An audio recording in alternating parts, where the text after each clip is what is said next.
From the Material Sciences Division, Marc Vila Tusell.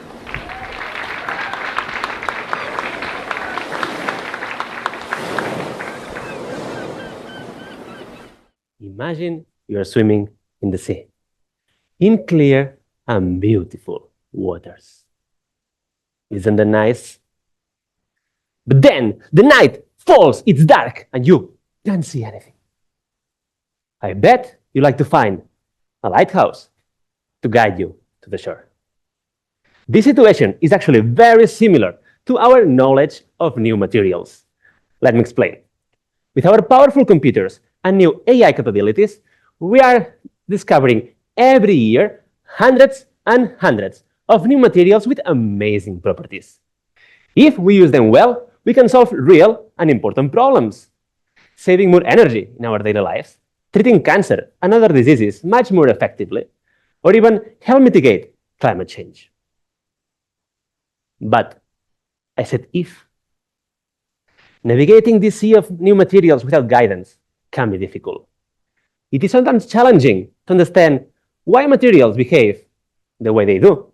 And if we don't understand why they behave the way they do, then we just cannot use them to create new technologies and solve these problems. This is where I come in.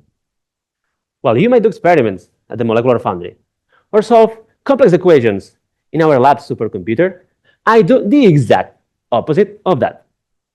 I understand materials by creating simple theoretical models. Like a lighthouse illuminating across a dark ocean, my models allow me to spot what's important from what's not. Let me give you an example. I recently focused my attention in a new type of materials called altermagnets that have the potential to revolutionize how we understand computers. I started by identifying what makes them so special. Then I went to my blackboard and wrote as few formulas as possible that still let me reproduce such unique properties. The result, I discovered simple yet general ground rules that govern these materials. And I use these rules to predict new and amazing phenomena.